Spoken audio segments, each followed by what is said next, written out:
महाकुंभ में नागा संत सबसे ज़्यादा आकर्षण के विषय होते हैं, लेकिन उनके बारे में विस्तार से बहुत कम लोगों को पता है। हमें भी बहुत ज़्यादा पता नहीं है, लेकिन ये जानना ज़रूरी है कि नागा संतों की जो परंपरा चली आ रही है, इसमें क्या वर्गीकरण भी होते हैं, क्या उनमें भी कुछ ऐसी बातें होती हैं जो उनको एक दूसरे से अलग करती हैं।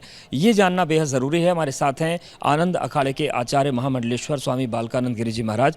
महाराज जी, नागा संतों के दर्शन करने के लिए लोग महाकुंभ में आते हैं, वो आकर्षण का केंद्र है, लेकिन हम ये जानना चाहते हैं कि क्या नागा संतों में भी वर्गीकरण होता है? जैसे 13 हैं, तो क्या नागा संतों में भी कोई ऐसा वर्गीकरण है कि कौन से कौन नागा हैं, कौन से कौन हैं?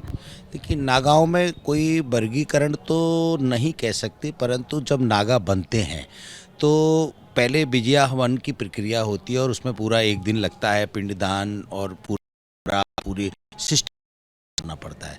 उसके बाद जब विजया हवन हो जाता है तो उनको नागा जब हम लोग बनाते हैं तो नागाओं में जब उज्जैन में नागा बनाते हैं तो उज्जैन के नागाओं को खूनी नागा बोलते हैं, जो अपने धर्म की रक्षा के लिए संपूर्णता से, तन्मयता से समर्पित रहते हैं। प्रयागराज में जब नागा बनेंगे, इस बार हमारे यहाँ विजया हवन की तारीख 19 तय की गई है। 19 तारीख को सैकड़ों और हजारों की संख्या में संन्यास दिया जाएगा, तो उसमें से कुछ महापुरुषों को नागा बनाया जाएगा। तो जब वो नागा बनेंगे तो नागाओं में भभूति लगा करके जब वो अपने आप में उनको नागा बना दिया जाएगा आचार्य की अनुमति के अनुसार, फिर वो धर्म के नीचे आते हैं और जब वो हमारे देवताओं को उठाते हैं तो उस समय दो कैटेगरी हैं। एक तो नागा आप देख रहे हैं कि समस्त नागा देख रहे हैं कि भभूति लगा के बैठे हुए हैं। जो धर्म ध्वजा जब अपन अमृत स्नान में गए या राजसी स्नान करने के लिए जा रहे हैं या जो छावनी प्रवेश कर रहे हैं, तो उस समय आपने देखा होगा कि हमारे कुछ नागा देवताओं को उठा के आगे चलते हैं। वो नागा जब हम लोग बनाते हैं तो उन नागाओं को तनतोड़ा नागा कहते हैं। परंतु तनतोड़ा की परिभाषा क्या है? देखिए, ऐसा होता है कि नागा वही बन सकता है जिसके पांच कर्मेंद्री काम मुक्त हो जाएं। वही नागा की परंपराओं को आगे लेके जा सकता है, वही तप की परिपूर्णता को प्राप्त कर सकता है, वही ईश्वरी शक्तियों को अंतःकरण में प्राकट्य कर सकता है। तो ये सब नागा जो हैं ये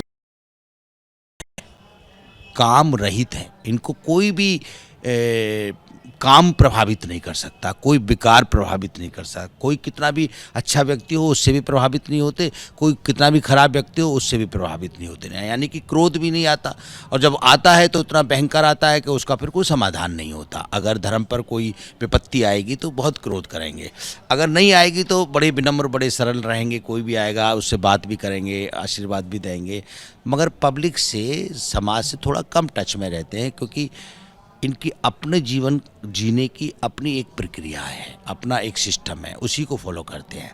तो आप समझ गए नागा कितने प्रकार के होते हैं। जो उज्जैन में बनते हैं उनको खूनी नागा कहते हैं, जो प्रयागराज में बनते हैं उनको राजेश्वरी नागा कहते हैं, और जो नासिक में बनते हैं उनको खिचड़ी नागा कहते हैं। इस तरीके से नागाओं को डिवाइडेशन किया गया है। स्नान का भी इसी तरीके से डिवाइडेशन है कि जो यहाँ पे स्नान होता है, चूँकि यहाँ गंगा में कुंभ मेला लगता है, उज्जैन में क्षिप्रा के किनारे कुंभ मेला लगता है, नासिक में गोदावरी के किनारे कुंभ मेला लगता है, और हरिद्वार में गंगा के किनारे कुंभ मेला लगता है।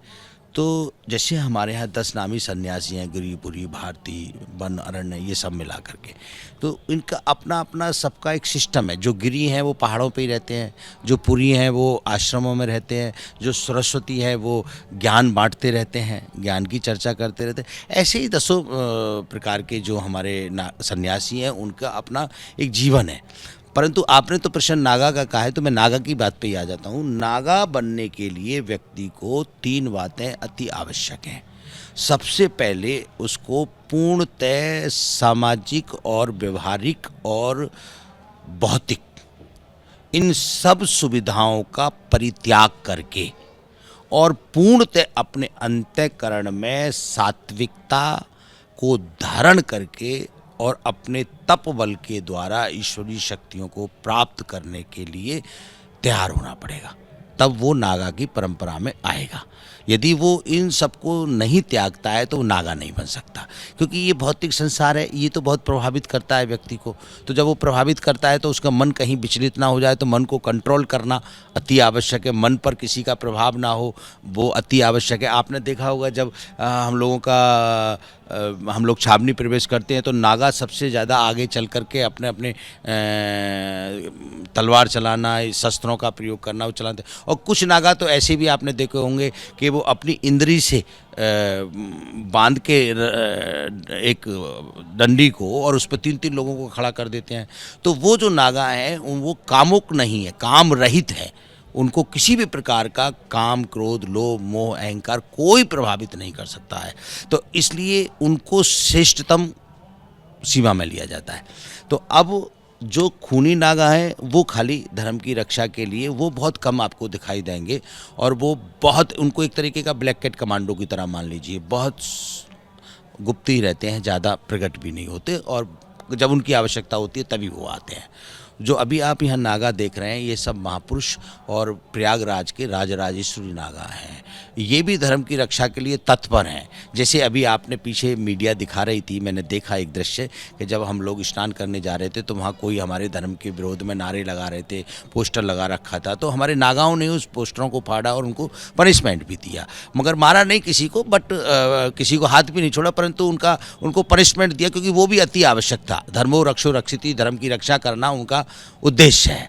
तो ये नागाओं की परंपरा है और ये नागाओं की प्रक्रिया है, और सर्वश्रेष्ठ, पूजनीय और तपेश्वरी और आध्यात्मिक शक्तियों के केंद्र यदि इस कुंभ मेला में कोई है आकर्षण का केंद्र तो वो नागा सन्यासी है।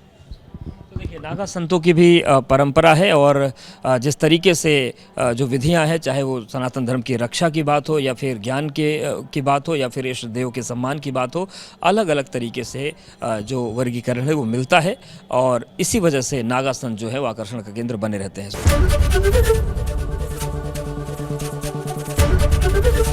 एबीपी गंगा, खबर आपकी, जुबान आपकी।